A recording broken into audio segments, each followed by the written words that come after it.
We have just seen the greet friend example, which illustrates the use of an activity's lifecycle methods. Let's examine these lifecycle methods in a little more detail now. So what we have realized is that every component in Android has a lifecycle. This lifecycle starts when the component is created. So from the beginning, when the Android framework initiates the component, and until the component is destroyed.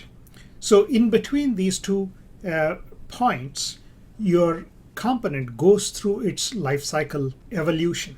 As your component is going through its lifecycle, sometimes it may be active and sometimes it may be inactive. Now, depending on, for example, if an activity is currently occupying the screen, then the activity is active at this moment. But when an activity is no longer visible on the screen, then it becomes inactive. So depending on the circumstances, your components may be in one of several states. Let's look at the activity itself in a little more detail. An activity could be in one of three states, either resumed state, paused, or stopped state. In the resume state, as you would expect, the activity is occupying the screen and its user interface is being displayed on the screen. When the activity is in the paused state, then the activity is no longer the recipient of the user's interactions on the screen. And so although it may be still visible, but the user cannot interact with that activity. An example of a situation like this is when an activity is covered by a dialog box in Android when it pops up. So you can still see that the activity is visible on the screen, but you cannot interact with it directly. The stopped state, obviously, is a situation where the activity is no longer visible on the screen. So it is still in existence, but it is in the background and not occupying the screen at the moment. If an activity is in a stop state and your Android device is running out of memory, then the framework may come in and kill your activity, or it may ask the activity to finish by calling the finish method of that activity. We will see how this all plays out when we look at the evolution of an activity through its life cycle. So examining the activity's life cycle in a bit more detail. Now, every activity in Android has certain life cycle methods associated with it. Now, we have already seen the onCreate method of the activity. We saw that to create the activity, your Android framework needs to call the onCreate method. There are other methods that are part of the activity lifecycle, like the onStart, onResume, onPause, onStop, onRestart, and onDestroy. Let's see how these methods come into play as your activity evolves through its lifecycle. First and foremost, when your Android framework needs to create the activity, it is going to invoke the onCreate method of your activity. So it'll call the onCreate methods. That's the reason why we implement the onCreate method inside our activity class. Now, if you do not explicitly implement a method, then the default method of the superclass is going to be used in its place. However, onCreate method is a special method. You have to implement that in your activity. The remaining methods are optional for your activity. So once the onCreate method is invoked, then your activity moves into the created state. So your activity has come into existence, but it is not currently active on the screen. Now, once the onCreate method is executed, then the Android framework will come back and call the onStart method of your activity. Upon completion of the onStart method, then your activity moves into the started state. Your activity starts beginning to be visible, but not yet occupying the screen completely. After the onStart method is called, the Android framework is going to come and call the onResume method that you implement within your activity class. The onResume method will cause your activity to come up and occupy the screen. So at this point, your activity moves into the resume state and now becomes visible on the screen. So to the right side, you see that the greet friend activity, if that is taken as an example, now comes up onto the screen and becomes visible on the screen. Now, if you hit the back button, for example, then the Android framework realizes that you need to remove the activity from the screen and then go back to the launcher screen. So to do that, your Android framework will call the onPause method of your activity. When the onPause method is called, your activity then moves into the paused state. And so, for example, if you pop up a dialog box on the screen, your activity then moves into the paused state because the framework calls your onPause method, and then the dialog box comes up onto the screen. So in that case, your activity is still visible, but you cannot directly interact with it. Subsequently, if the Android framework calls the onStop method, at this point, this is an indication that your activity should go from the screen, should release the screen and then go into a background. So at this state, upon completion of the onStop method, your activity will go into the stop state and then it is hidden from the view. So such calls to the lifecycle methods of your activity causes change to the state of your activity as it evolves through its life cycle. So this is one example of an interaction between the framework and your activity that causes your activity to move into different states. So in general, an activity's life cycle evolves as per the diagram presented here. So when you first launch an activity, then the Android framework is going to call the onCreate method, subsequently call the onStart and the onResume method. Upon completion of the onResume method, your activity will come into the running state. So at this stage, your activity is occupying the screen. If you then have a reason for the Android framework calling your onPause method. So for example, if from within your activity you invoked another activity. So in the example that you saw, when you clicked the button on the main activity, that caused the show message activity to be started. So in that case, Android framework is going to come and call the onPause method of your activity and then subsequently call the onStop method of your activity. At this point, your activity has stopped.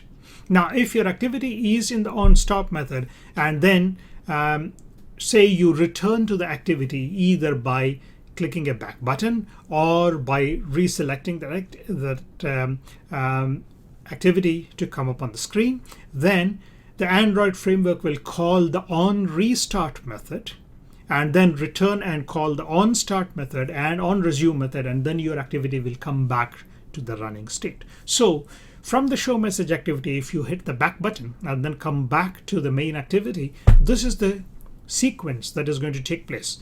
The onRestart method is going to be called, then the onStart method is going to be called, and then the onResume method is going to be called, and thereafter your main activity will come back onto the screen.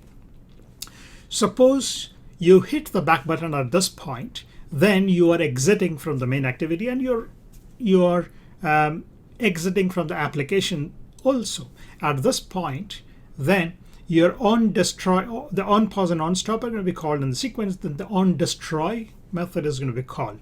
This indicates that your activity is going to be shut down at this point and is no longer active. So it completes the life cycle of your activity. If your activity is in a paused state or the stopped state, and if the device is running out of memory, then the Android framework may come in and kill your activity. And so that's the interactions that you see to the left side of this diagram. So the app process being killed. But subsequently, if you return to your application, then Android framework promises that it will recreate your application. So this process is initiated by again calling the onCreate, onStart, and onResume methods in that sequence to restore your activity back to the user interface.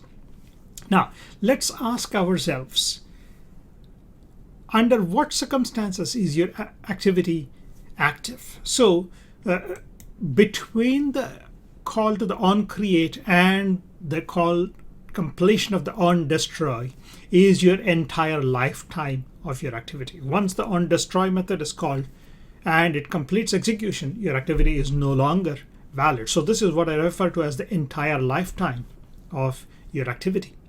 Now, between the completion of the onStart method and just before you invoke the onStop method is what I refer to as the visible lifetime. So in this case, your activity is visible on the screen. You may not be able to interact with it under some circumstances, but it is still visible on the screen. Then finally, I define the time between the completion of the onResume method and the invocation of the onPause method to be the foreground lifetime. In the foreground lifetime, your activity is actually occupying the screen, and so it is visible on the screen at this point. So this is the entire activity life cycle in a nutshell for you to understand. Now, how are you going to make use of these methods? In many of the applications that you implement, you may not even have to implement any of these methods other than the onCreate method. But in some circumstances, as we will see in an example later, you will take advantage of the presence of these methods and appropriately execute code that should be executed when your activity is in a certain state and moving on to the next state. So for example, if you are playing music while your activity is occupying the screen, then you would resume playing of the music in the onResume method.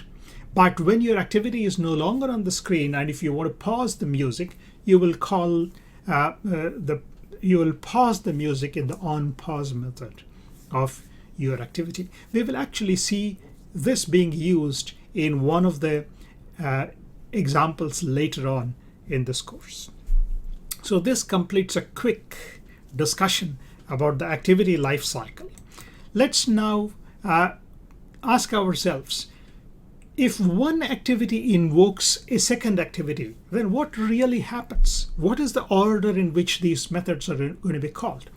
As we saw in the greet friend example, the main activity was invoking the show message activity in order to display the message on the screen. So in those circumstances, the main activity was first occupying the screen, and when you clicked the greetings button, at that point, your Android framework has to pause your main activity. But then it can't stop your main activity at that point because something else has to come up to occupy the screen at that point. So that's why Android framework will first invoke the onPause method of your main activity. At that point, it'll then have to create the show message activity. So it is going to call the onCreate, the onStart, and the onResume method of the show message activity. And then the show message activity shows up on the screen and is occupying the screen. At that point, it is safe to stop the main activity. So at that point, the onStop method of your main activity is going to be called. So if you have switching between activity A and activity B, so the steps of invoking these methods is first A's onPause method is going to be called, then B's onCreate, onStart, and onResume method are going to be called in that sequence. And then when B occupies the screen, then A's onStop method is going to be called to stop activity A at that point. So this is what I refer to as the lifecycle dance between the two activities as they go through their individual life cycles. So this completes our entire discussion on the activity lifecycle. There is more to it than what I have explained here, but we will learn as we go along in the course. So let's move on to our next application, where we're going to implement the user interface for a chat client. So this is somewhat of a meaningful example to illustrate to you certain aspects of the Android UI design and also some other features of the Android platform. So we'll look at list views, and then we'll look at how we create custom adapters for our application. And we also examine some additional layouts like the linear layout for creating the user interface.